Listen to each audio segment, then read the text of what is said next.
Entonces, una siguiente característica, una siguiente cosa que permea la identidad de una iglesia sana, es una iglesia que discipula y se multiplica.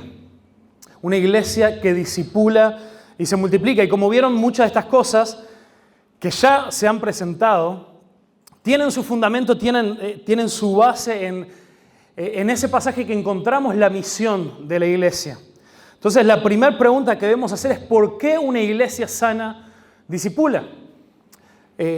¿Por qué es que es algo esencial? Si más en un mundo o en un tiempo donde casi que parece que las iglesias que más rápido crecen son aquellas que se especializan en eventos, en poner las luces más atractivas en el sentido metafórico también, para poder atraer a la mayor cantidad de gente.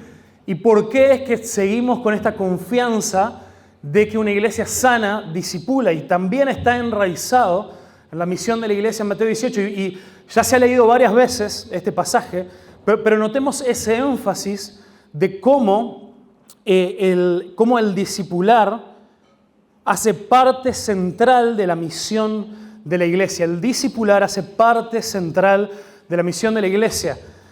Este hacer discípulos. Le dijo, se me ha dado toda autoridad en el cielo y en la tierra, por lo tanto vayan y hagan discípulos de todas las naciones, bautizándolos. Esto también no será la misma palabra, pero sabemos que el bautismo es este paso, este siguiente paso que alguien da, y nos hemos encontrado con personas que quizás dan ese paso, el Señor se los muestra, pero sabemos que hay otros en quienes hay que enseñarles y hay que acompañarles para que lleguen al entendimiento de esa necesidad, de esa identificación pública con lo que ha sucedido en su vida. Y eso implica un paso de discipulado. En el nombre del Padre, del Hijo y del Espíritu Santo. Lo siguiente, relacionado a esta esencia del discipulado, es enseñen. Perdón, estoy usando la NTV para los que dicen, mis palabras de memoria están cambiadas ahí. Enseñen a estos nuevos discípulos a obedecer todos los mandatos que les he dado. Y esto es clave también, nos habla del discipulado por algunas características que vamos a ver después, pero vemos la enseñanza, el crecimiento en la enseñanza, como algo directamente relacionado ¿con qué? Con la obediencia. Y es algo que no lo podemos obviar, no lo podemos tomar como obvio, porque también algunos puede ser fácil que nos vayamos al extremo de simplemente enseñar para que podamos adquirir conocimiento. Y quizás no es tan común como algunos de los otros problemas que hemos visto, pero sí hay círculos o hay lugares donde pareciera que el que se siente más discípulo, el que se siente más cerca de Jesús es aquel que sabe más, pero no ha tomado el tiempo, la disciplina, no ha desacelerado un poco en ese hambre de conocimiento para aplicar, para obedecer. Enseñanza, aprendizaje sin obediencia no es discipulado. Y un deseo de obedecer, de ser sumiso, de decir, decime qué es lo que tengo que hacer, y lo hago porque estoy motivado, sin esa clara enseñanza, no es discipulado. Porque voy a estar dando pasos, pero no en la dirección correcta. Entonces vemos cómo en este mandato de la misión de la iglesia, este sentir del discipulado está completamente permeando todo en esta misión de la iglesia. Entonces, la siguiente pregunta que debemos hacernos es ¿qué es hacer discípulo? Porque con estas palabras, así como nos pasa hoy con evangelio, muchos de nosotros tenemos que reconocer que es un título, es una palabra, es una etiqueta que si nos tomamos el tiempo de conversar con la gente, incluso entre los líderes y los pastores, es una palabra que podemos estar hablando de cosas completamente diferentes, pero si no, digamos, bueno, ¿a qué nos referimos? Quizá estamos teniendo conceptos completamente distintos, erróneos y opuestos. Entonces, ¿qué es hacer discípulos? Me encanta un autor que se llama Eugene Peterson. Tiene un libro que leí hace poco que se llama Una larga obediencia en la misma dirección. Título largo, pero que spoilea su definición del discipulado. Dice, el discipulado es una larga obediencia en la misma dirección, muy relacionado a lo que ya dijo Andrés, el pastor Andrés, sobre que lleva tiempo. Va bien. Están ahí, el almuerzo, la milanesa no les borró el disco duro de la información. Entonces dice, esta larga obediencia en la misma dirección, es esta larga obediencia en la misma dirección lo que el temperamento del mundo trata por todos lados de disuadir.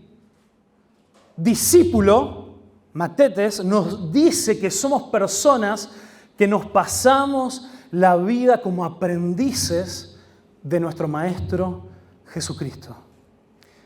Y peregrino, esta otra palabra también, parepidemos, que también se menciona para describir este proceso, nos indica que somos personas que nos pasamos toda la vida yendo a algún sitio, yendo hacia Dios, cuyo sendero para llegar a ese punto es el camino Cristo Jesús. Entonces implica una larga obediencia y no una larga obediencia que va siendo redirigida por cada nueva cosa y moda temporal que aparece y que nos llama la atención, o una larga obediencia hacia nuevos métodos que aparecen, si bien pueden tener su utilidad y gloria a Dios por aquellos que nos instruyen en esas cosas, pero nuestra larga obediencia debe ser en la misma dirección. Es la dirección de llegar al Padre a través del camino, el único camino que debemos recorrer, Cristo. Entonces, también quiero que pensemos de que solemos mantener una falsa, y acá es donde quizá esté cerca ahí de tocar algún botón, y espero que se entienda el sentir, solemos mantener una falsa dicotomía entre discípulos y creyentes.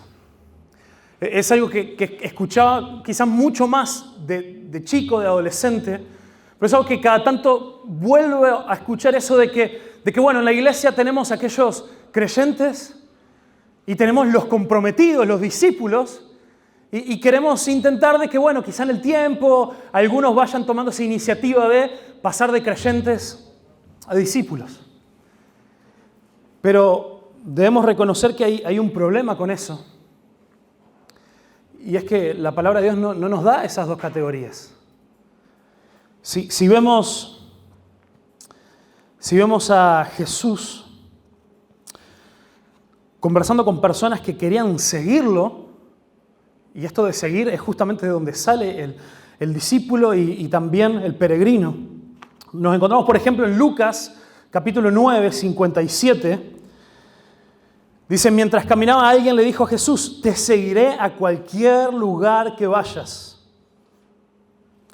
Jesús le respondió, los zorros tienen cuevas donde vivir y los pájaros tienen nidos, pero el Hijo del Hombre no tiene ni siquiera un lugar donde recostar la cabeza. Le dijo a otro, ven y sígueme. El hombre aceptó, pero le dijo, Señor, deja que primero regrese a casa y entierre a mi padre.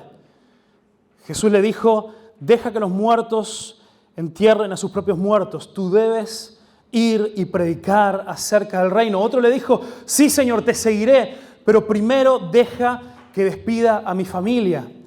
Y Jesús le dijo, si sos creyente, ve y no pasa nada. No, le dijo, el que pone la mano en el arado y luego mira atrás no es apto para el reino. Y recordemos, no estamos hablando de un estándar mayor, no es gente a que Jesús le pidió, vení que quiero hacerte uno de los apóstoles, como diferenciando entre dos tipos de exigencia. En el llamado de Jesús hay una sola categoría. Entonces debemos entender de que hay discípulos o hay personas que no pertenecen al reino de Dios.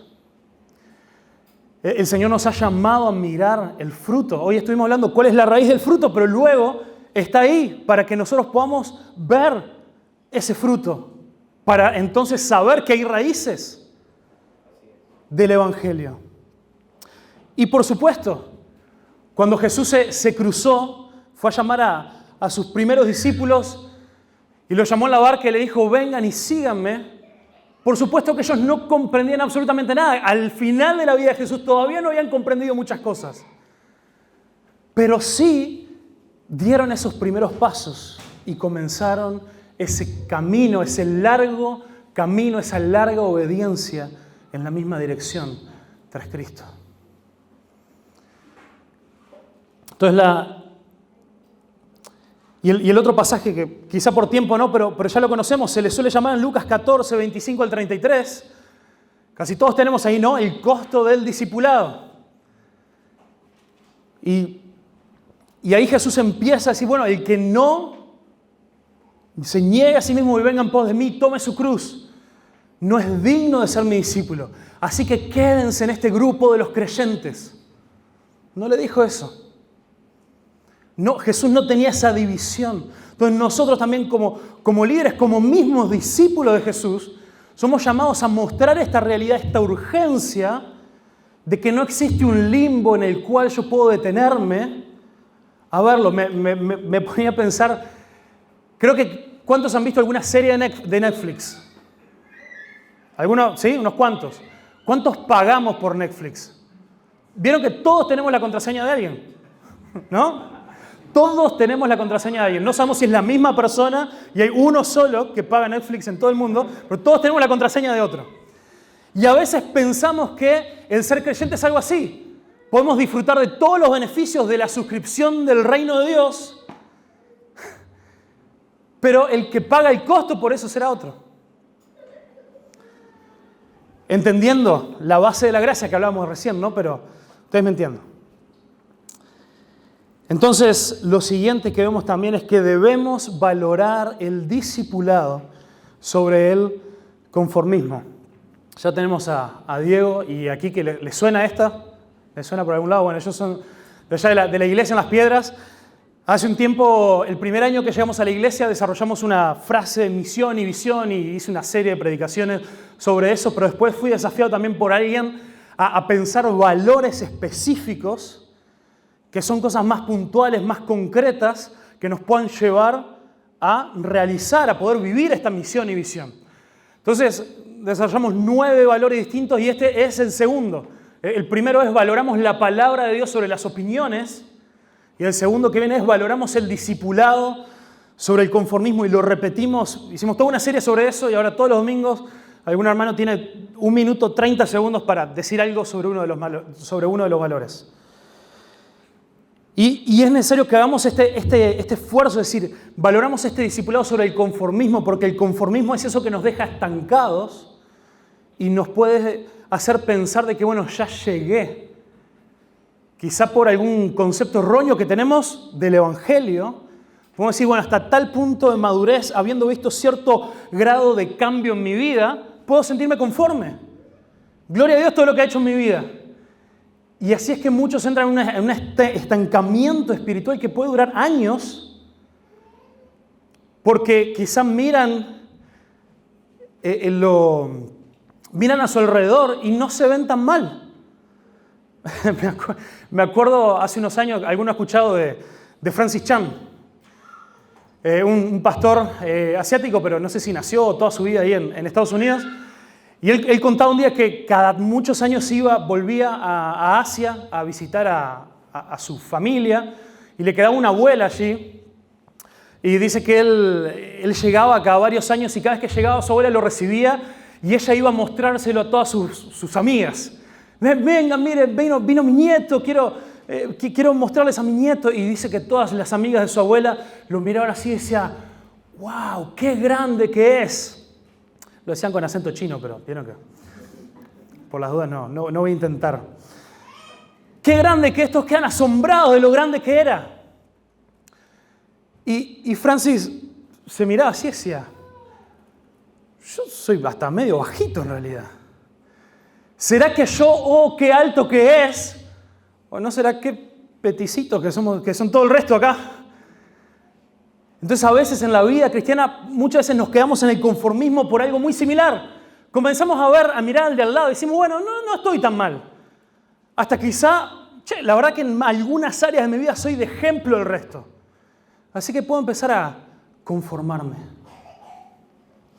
Y por eso otro pasaje que lo tenemos bien claro, Romanos 12, versículo 2, es bien claro, no se conformen, literalmente no tomen, no vayan tomando, no se vayan amoldando a este siglo, sino continúen siendo siempre transformados, vayan cambiando esa forma por medio de la renovación de su entendimiento. De su entendimiento, acá también refuerza la importancia de que el discipulado, esta transformación constante, implica la enseñanza, para que comprueben cuál es la buena voluntad de Dios, agradable y perfecta. Y luego tenemos algo que nos tiene que impactar también, no lo podemos tomar como uno de los pasajes que conocemos de memoria. Pero el apóstol Pablo en Filipenses, ¿qué necesidad tenía él de mostrarse así de vulnerable? Podría haber simplemente en esta carta del gozo haber hablado desde la autoridad, desde cómo él se seguía gozando en muchas cosas y lo hacía, pero también abriendo su corazón, él les reconoce. No es que yo ya haya alcanzado esto que les estoy pidiendo, esto es lo que yo les estoy desafiando, esto que quiero contagiar en ustedes. No es que yo me crea que ahora lo he hecho todo perfecto y por eso les puedo escribir esta carta, sino que yo prosigo, continúo. El apóstol Pablo llegando al final de su vida. Prosigo por ver si logro hacer aquello para lo cual fui también asido por Cristo Jesús. Hermano, yo mismo no pretendo ya haberlo alcanzado. Él no se conformaba con la enorme cantidad de logros ministeriales de carácter y de conocimiento que tenía. No se conformaba con eso. No pretendo haberlo alcanzado, pero una cosa hago, olvidando ciertamente lo que queda atrás y me extiendo a lo que está adelante. Prosigo a la meta. ¿Y cuál es la meta de la cual sigue hablando? La meta que es Dios, la meta que es Cristo y cuyo camino que transitamos es Cristo mismo.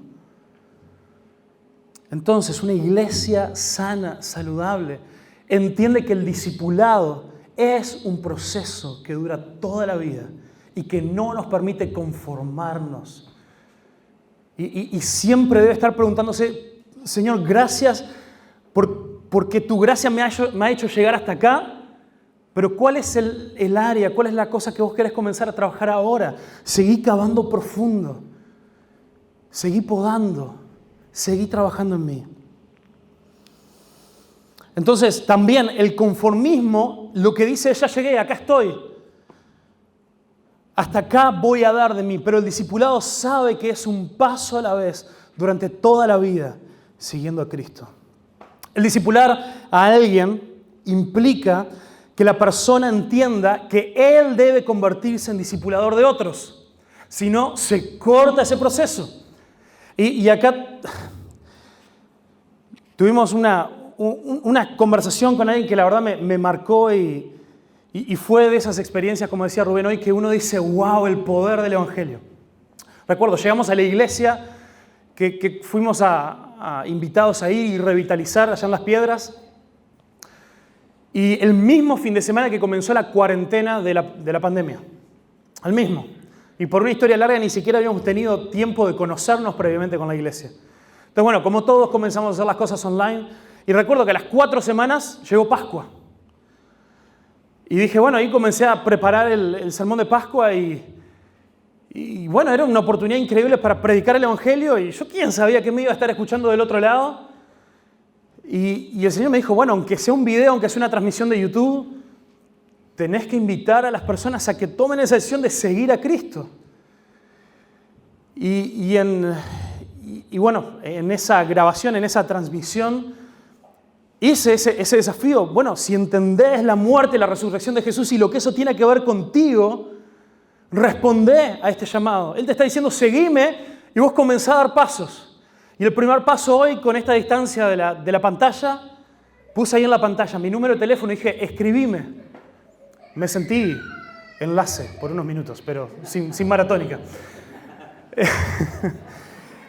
Y vieron esas cosas que uno hace porque uno dice tiene la convicción, pero tenés cero. Imagínense, cuando llegamos a la iglesia había menos de 10 personas y ni sabíamos quién podría estar mirando esa transmisión. Al momento que terminó esa transmisión me llegó un mensaje. Y me dijo, sí, yo quiero seguir a Jesús. Y nos pusimos a preguntar, la primera persona que se convierte en ese periodo de ministerio nuestro, en medio de la pandemia, cuando, ¿se acuerdan de lo que fue el primer mes y medio? ¿No? La gente no salía ni a tomar aire a la calle, no abría ni las ventanas. ¿Y qué hacemos?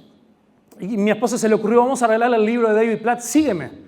Eso, yo me acordándome, ¿no? De algunos discipulados que venían hasta con dibujitos y espacio para rellenar. Yo dije, un libro así. Alguien que sabía que no tenía ningún contexto previo de iglesia. Y se lo alcanzamos.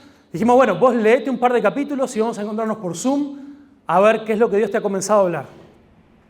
Y me acuerdo que la primera pregunta que esta chica me hizo, me dijo, algo que me tiene preocupada es que entiendo que si yo comienzo a seguir a Jesús, yo tengo que discipular a otros y no tengo ni idea cómo hacer eso. Qué hermosa pregunta, qué hermosa primer pregunta de un discípulo que diga, entiendo que es mi obligación, es mi deber, es lo natural que debe surgir de esta decisión que tomé, compartir el Evangelio a otros. Entonces, Paul Tripp, un autor también que yo les voy tirando autores porque son para que busquen todos sus libros y le va a ser de mucha más bendición que lo que estoy diciendo. Pero en un libro que se llama Instrumentos en las manos del Redentor, dice, Dios usa personas ordinarias para hacer cosas extraordinarias en la vida de los demás. Y a eso yo digo, gracias a Dios, gloria a Dios. Porque si se necesitara alguien extraordinario, creo que ninguno, dos o tres yo sé que son medios extraordinarios ustedes, pero la enorme mayoría de nosotros, yo el primero, no podría ser usado en absoluto en la vida de los demás. Y es una muestra de la gracia de Dios, cómo la gracia de Dios no solamente nos perdona, no solamente la gracia de Dios nos habilita para comenzar a seguirlo, sino que además la gracia de Dios nos empodera para hacer ministerio. Y para ir confiados, sabiendo que su gracia usa personas ordinarias para hacer cosas gloriosamente extraordinarias en el reino de Dios.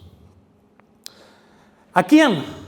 ¿A quién discipular? Eso, muchos líderes, pastores acá. Y si vamos a hacer esto en serio, ¿qué nos da para tener iglesias de 3 personas? 4, como mucho, para que nos dé el tiempo de hacer esto de verdad.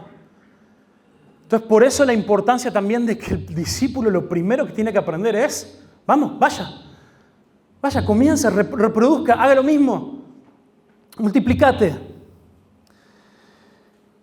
Entonces, lo primero, y lo vemos también ahí, no vamos a volver al pasaje, pero queda claro que los nuevos hijos de Dios, y por eso en ese chip que todavía tenemos que cambiar, cuando lo estaba escribiendo puse los nuevos creyentes,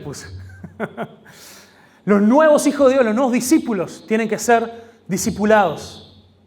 Porque entendemos que Dios abre su entendimiento, el Espíritu Santo les da convicción de pecado y ellos se convierten en una nueva creación. Pero hay un montón de cosas, incluso de lo que diríamos las doctrinas más básicas, que quizá tienen que ser enseñados en eso. Debemos dedicar tiempo a esos nuevos discípulos. Y acá no lo llegué a cambiar, pero punto 2 no es liderazgo, el punto 2 es la congregación.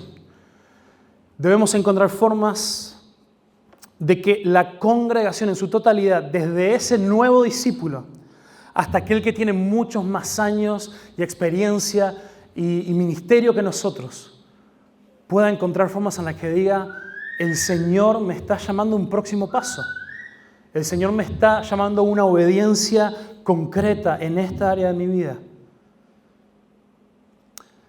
Vemos ahí, 1 Corintios 11:1 dice, sean imitadores de mí, así como yo de Cristo. Entonces vemos también como Pablo era discipulador en parte, y es solamente un área, a la congregación con su ejemplo. Con su ejemplo, él estaba siendo parte del discipulado de la congregación en su totalidad. También vemos ahí en Hechos 20, versículo 31. ¿Se acuerdan? Ahí se había reunido con los ancianos de Éfeso, se estaba despidiendo. Dice, por tanto, velad, acordándose que por 3 años, noche de noche y de día, no he cesado de amonestar con lágrimas a cada uno. Y acá hay muchas cosas que nos tienen que pegar duro viniendo de la boca del apóstol Pablo. Una persona con una capacidad increíble de parte de Dios para ir, plantar iglesias, y él tenía su urgencia, que todo lo quería cubrir con el evangelio antes de que llegara su muerte. Sin embargo, cuando llegó a ese lugar, se detuvo por 3 años. Y no se detuvo por 3 años porque era la iglesia que mejor lo recibió, no se detuvo por 3 años porque era la iglesia que mayor sustento le levantó, no se detuvo por 3 años porque sabía que ahí ese tenía el lugar potencial de mayor crecimiento. Se detuvo por 3 años porque habían cosas que requerían ese tiempo. Porque dice, con lágrimas los estuve amonestando. No dice, me quedé con ustedes por 3 años porque las comidas que hacíamos después de las reuniones, los tremendos campamentos que pasábamos y cómo los partidos de fútbol que nos armábamos, qué comunión preciosa que teníamos. Él se enlenteció, bajó varios cambios, puso el freno de mano y se quedó por 3 años porque había cosas que dolían, cosas que tenían que ser corregidas, amonestadas en esa iglesia, en esa congregación. Y él quiso ser parte de ese proceso. Y no fue un proceso desde lejos, ni desde lejos porque lo corrigió todo en cartas, ni desde lejos emocionalmente, aunque estuviera ahí. Porque él no dice que amonestó, no dice, yo los amonesté con todas las lágrimas que les cayeron a ustedes por el dolor que causé. Dice, los amonesté con mis lágrimas al ver el dolor que me causaba las cosas que tenían que cambiar en ustedes para que puedan ser una iglesia sana. Pero también, y de esto también nos estuvieron hablando, debemos discipular ancianos y pastores. Debemos discipular ancianos y pastores. Por la gracia de Dios, la iglesia que el Señor me ha puesto para pastorear ha tenido un crecimiento en este tiempo, pero estoy lejos de pensar humanamente, wow, necesito otro pastor porque no doy abasto. No es un número que uno diga, Sin embargo, por cosas que no voy a repetir porque ya se dijeron hoy, entiendo que es el momento ayer de comenzar a preguntarle a Dios, Dios, mostrar en quiénes debe ser invertido este tiempo especial, este acompañamiento diferente para que vos puedas ser glorificado y para que nuevos líderes, para que se pueda dar un recambio generacional. Si es levantado y el Señor me dice, no, es tiempo de que vos te quedes acá, gloria a Dios, si eso es una oportunidad para enviar a otros, para enviar a otros lados, a revitalizar otras iglesias, a plantar iglesias de cero. Estamos orando por eso, aunque humanamente es una meta que parece lejana, pero más lejana quedará si no comenzamos hoy. Vemos ahí en Hechos 14, 23, en este proceso de Pablo y Bernabé, comenzando ahí su primer viaje misionero, en que dice que ellos se detuvieron y constituyeron ancianos en cada iglesia, lo cual ya aprendimos hoy que toma tiempo, pero lo hicieron. Y habiendo orado con ayuno, los encomendaron al Señor, en quien habían creído. Pero también esta tarea que le delegó a Tito, capítulo 1, versículo 5, por esta causa te dejé en Creta para que corrigieses lo deficiente. De nuevo, aparece esta tarea de que lo deja con una iglesia que quizá había quedado un poco sola y había cosas que había que comenzar a corregir. Esa amonestación, ese acompañamiento en amor, pero firme en la verdad. Y como consecuencia de corregir lo deficiente, para que establecieses ancianos en cada ciudad de ese conjunto de iglesias cercanas, así como yo te mandé. Entonces vemos cómo este proceso de discípulos que hacen discípulos también se traslada al liderazgo, y los líderes forman líderes. no recuerdo si alguno de los, Rubén o Andrés, ya me suena que esa frase la dijeron, de que con todo lo que necesitamos, los seminarios, la formación, organismos externos a la iglesia con otra infraestructura para ayudar, estamos disfrutando de un seminario en estos días, pero los seminarios no van a dar a luz pastores. Pastores van a dar a luz pastores. Y eso, aunque el pastor lo envíe al seminario, aunque el pastor vaya organizando ese camino de discipulado ministerial, pero quien lo identifica, quien lo anima, quien lo exhorta, quien va desafiando también a la iglesia a ver si reconoce el llamado en esa persona, es también el pastor. Entonces, Paul Tripp, que ya se los mencioné, acá viene una cita un poco más larga, pero en su libro, un libro reciente muy recomendable, Sé líder. Sé líder, a pesar de que el título parece en singular, está dirigido a equipos de liderazgo. Veo que ya les tiro los chivos también para que vayan a comprar libros. Dice, el ministerio de cada líder es un proyecto comunitario. Cada líder necesita el ministerio de otros líderes para crecer en el tipo de madurez que permita dirigir bien a largo plazo y terminar bien. Todo líder necesita líderes que se interpongan en su camino cuando esté a punto de elegir el camino equivocado. Cada líder necesita que otros líderes tengan la verdad cuando parece que le digan la verdad, cuando parece que no puede decirse esas verdades a sí mismo. Todo líder, para poder dirigir bien durante mucho tiempo, necesita líderes, compañeros que lo ayuden a ver el pecado que está demasiado ciego para ver si se lo ha dejado solo. La longevidad es el fruto de la madurez espiritual y la madurez espiritual es el resultado de la longevidad y ambos son el fruto de la comunidad evangélica. Una cita larguísima, pero lo quieren en 4 palabras. Nos necesitamos unos a otros. Nos necesitamos unos a otros. Y por más que yo le diga a mi congregación, y se lo digo, si usted hubo algo que no le cerró desde las Escrituras cuando yo prediqué, tiene toda la libertad de venirme y lo comentamos. Si hay alguna decisión que algo no le cerró, yo quiero que lo hablemos y quiero recibirlo lo más humildemente posible y evaluar si quizá hubo un punto ciego.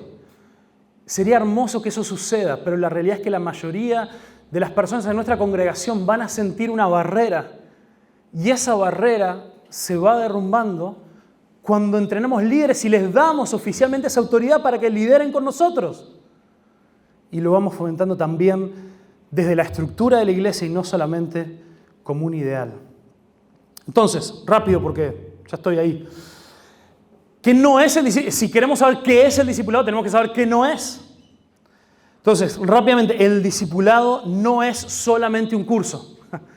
Qué común que es llamarle, y entiendo que muchas de nuestras iglesias, un estudio bíblico o un curso para liderazgo o algo, le ponemos discipulado y no estoy juzgando la nomenclatura que le demos. Pero entendamos, y quizá ayude a cambiarle el nombre para ayudar a cambiar el chip con el tiempo, que esa enseñanza teórica de un material o incluso hasta de la Biblia, solamente eso es parte, pero no es discipulado. Que queda un discipulado completamente raquítico si lo dejamos librado solamente a enseñanzas. El discipulado no es solo pasar tiempo juntos. Este es el otro extremo. Aquellos que tienen más una cuestión social y de comunidad y aquellos que dicen, no, sí, nosotros con los hombres salimos todos los fines de semana a pescar y vamos y compartimos tiempo juntos, hacemos asados. Qué hermoso que es eso, qué lindas relaciones que se forman, pero no pensemos que estamos construyendo, que estamos discipulando, que estamos desafiando a la gente a una larga obediencia en la misma dirección, solo por divertirnos juntos con lo importante que es. El discipulado no es tener muchas actividades que nos mantengan ocupados. Y muchas veces eso como líderes se nos empieza a meter ahí entre las grietas. Si vemos gente que pasan de lunes a lunes en la iglesia, que se han metido en todas las actividades posibles, los dejamos solos porque decimos, este es un discípulo, qué comprometido que está, qué bueno, Y quizá la obediencia a la que Dios lo está llamando es, hey, tu familia. Hey, tu descanso físico. Tenés 35 y parecés de 55. Evité ahí mirar a alguno, perdón. Entonces, todas estas cosas pueden ser buenas. Bueno, con esta última, digamos, mayor cuidado.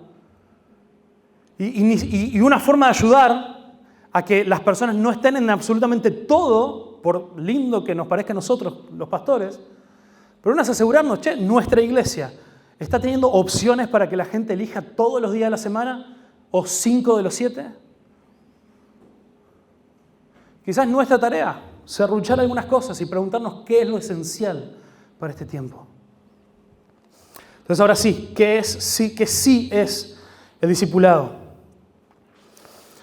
El discipulado, de nuevo, parece que le copié la tarea a Andrés, lleva tiempo y será un proceso caótico. No es solamente que lleva tiempo porque va lento. Es un proceso caótico, lleva tiempo porque es caótico, porque a veces vamos a 100 por hora y avanzamos varios kilómetros, pero de repente por esa velocidad o por otras circunstancias nos reventamos contra un árbol y es necesario volver al hospital un tiempo y después... O porque en esa larga obediencia en la misma dirección apareció algo más brillante que le llamó la atención a la persona y se desvió y tomó otro camino por un tiempo. Y como pastores nos acercamos y decimos, vení, ¿qué tal si volvemos al camino que nos conduce hacia la meta a la cual vamos?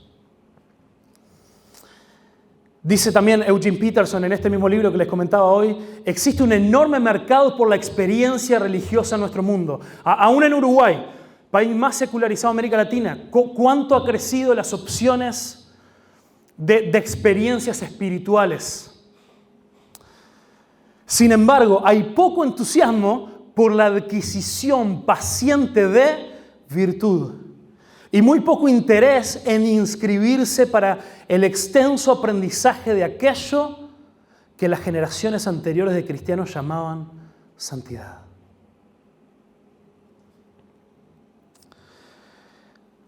Recordemos el ejemplo de Juan Marcos.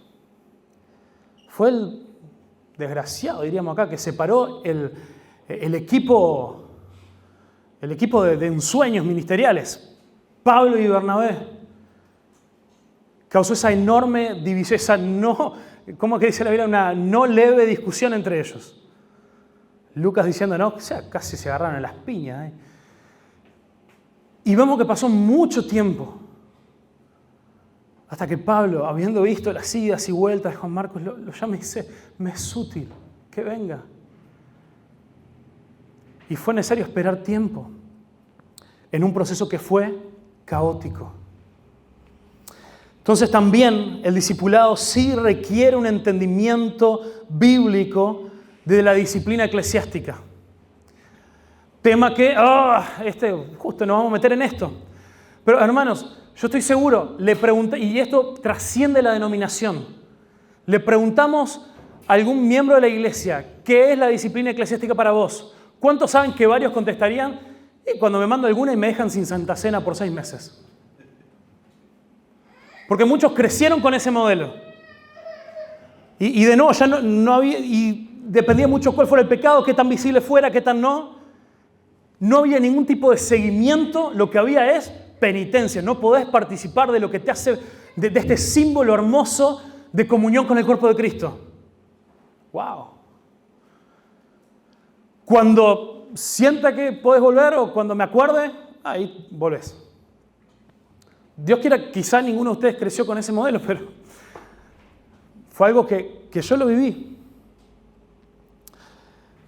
Entonces, no podemos olvidar cuál es también la motivación de la disciplina bíblica. Mateo 18. Por tanto, si tu hermano peca contra ti, ve y repréndele estando tú solos. Y si te oyere, has ganado a tu hermano. Sigue con los otros pasos de la disciplina, pero nos deja claro el objetivo de la disciplina bíblica, y por eso es una parte central en el discipulado es ganar al hermano. Necesitamos entender y llevar a cabo un discipulado que entiende la disciplina eclesiástica. 1 Corintios 5, versículo 5. ¿Se acuerdan? Está hablando de aquel que hacía cosas que ni entre los gentiles se oían. Y llegó el último punto de la disciplina en el cual tenía que ser expulsado. Y miren, 1 Corintios 5, 5. El tal se ha entregado a Satanás, se ha quitado a la iglesia para destrucción de la carne, a fin de que el espíritu sea salvo en el día del Señor Jesús. Independientemente de cuál sea nuestra interpretación de qué significa que su cuerpo se ha entregado a Satanás para destrucción de la carne, que creo que por lo menos en un nivel muy básico significa que empieza a sufrir las consecuencias de su pecado. El objetivo, la motivación no es, ¡ay, aléjenme de este pecador!, sino para que de alguna manera sea preservada su alma. Y por supuesto, Gálatas 6:1, hermanos, si alguno fuere sorprendido en alguna falta, ustedes que son espirituales, restáurenle con espíritu de mansedumbre, considerándote a ti mismo, no sea que tú también puedas ser, pues te puedas ver tentado. El objetivo de la disciplina bíblica bien entendida es una parte central del discipulado. El discípulo no va a avanzar si no es confrontado de verdad. 3, y vamos ahí llegando al final ya. El discipulado sí es enseñar a las personas a contemplar la gloria de Cristo para que sean transformados a su imagen. Hermanos, este pasaje, 2 Corintios 3:18, es la esperanza que nos tiene que sostener en el ministerio.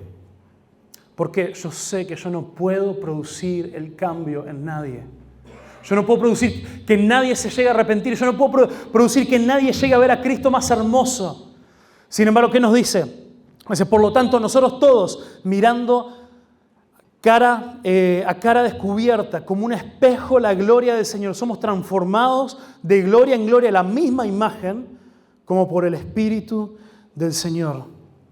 El discipulado es, sí, enseñar a las personas a que contemplen, a que con ese rostro descubierto, viene haciendo toda esa comparación con Moisés subiendo a la montaña y que él se tuvo que cubrir el rostro, pero nosotros con el rostro descubierto contemplamos la gloria de Dios, la hermosura, el peso, la importancia, esa gravedad que todo lo atrae. Para que al contemplarlo, para que al mirarlo, en este proceso de discipulado todo se trata de redirigir a la gente a Cristo. Míralo, contemplalo. Cuando ves su hermosura, el pecado se va a ver menos hermoso. Cuando ves su gloria, la gloria que te ofrece este mundo va a perder importancia en tu vida. Entonces es ayudar a que la gente pueda contemplar esa gloria. Y es hermoso que también es gracia, no solamente de ser salvos, sino de ser santificados, porque esta transformación, el único trabajo que requiere de nosotros es contemplar. Y si quisiéramos ir más profundo, solamente contemplamos porque quien nos abrió los ojos es Dios. Entonces, de una forma profunda de raíz, el discipulado es ayudar a que la gente abra bien los ojos para poder contemplar a Cristo. Y el Espíritu de Dios transformará sus vidas. El discipulado, esto no soy tan inteligente para hacer algo así, pero no recuerdo a quién se lo robé. Pero el discipulado, el verdadero discipulado se da en la intersección del ir conociendo a Dios y llegar a un mayor entendimiento de nosotros mismos. El vivir y entender que somos parte de una comunidad.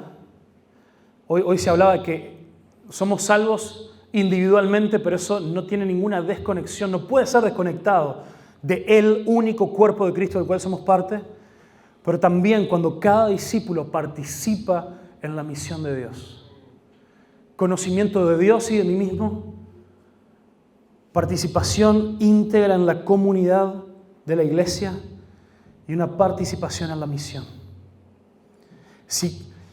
Y pensemos en nuestros modelos de discipulado que estoy seguro que están implementando en sus iglesias. ¿Cuál de estos círculos quizá está un poco más pequeño o más debilitado? ¿Cuál quizá puede ser el desafío de salir de acá y decir, quizá tenemos muy buena vida en comunidad, quizá tenemos tremenda enseñanza, eso, cada pastor va a llegar a esa conclusión, pero estamos un poco flojos en la misión. Como un ejemplo. Y ahora sí, les voy a mandar el material porque no quiero continuar, pero hay varias cosas más sobre la multiplicación que era la otra parte. Entonces, en el material que les voy a enviar ahí por el grupo, tienen todo este bosquejo y más cosas que sabía que no iba a dar el tiempo, pero les quería dejar ahí. Una iglesia sana se multiplica porque el discipulado es multiplicación. La multiplicación requiere intencionalidad, al igual que el discipulado. Hoy hablábamos también en la motivación de por qué plantar iglesias sanas. Si las últimas iglesias que se han plantado en nuestra comunidad de iglesias, llámenle denominación o de lo que sean parte, se han dado o por división o por casualidad. A casualidad me refiero, bueno, justo un grupo de hermanos se mudó lejos y comenzaron ahí, bueno, y se dio, pero no hubo una intencionalidad. Comencemos con eso. Y, bueno, era 3, pero me quedó el 2. La multiplicación requiere morir a nosotros mismos. Y es morir a nosotros mismos porque, como vemos el ejemplo en Hechos 13, de este grupo central de quienes hoy en día vemos que surgieron ahí como estrellas, ¿no? Pablo y Bernabé, el Espíritu Santo les dijo, apártenmelos, y la iglesia de Antioquía, con todo el dolor que les habrá causado, con todo el morir a ellos mismos, con todo lo que disfrutaban del ministerio de la enseñanza de uno y quizás más el aliento del otro, los enviaron y los dejaron ir. Y eso, y les quedan bastante más cosas para seguir. Padre, en el nombre de Jesús, gracias porque es tu Espíritu Santo el que produce en nosotros estas cosas. ¿Cuánto te necesitamos, Señor? Ayúdanos a ser intencionales en nuestro discipulado, en nuestro identificar personas que puedan o tomar nuestro lugar o ser enviadas con esa sana mentalidad de reino que nos lleva a morir a nosotros mismos. Y ayúdanos, Señor, a entender que esa gracia infinita que nos has dado requiere, Señor, una respuesta radical en nuestras vidas. En el nombre de Jesús. Amén.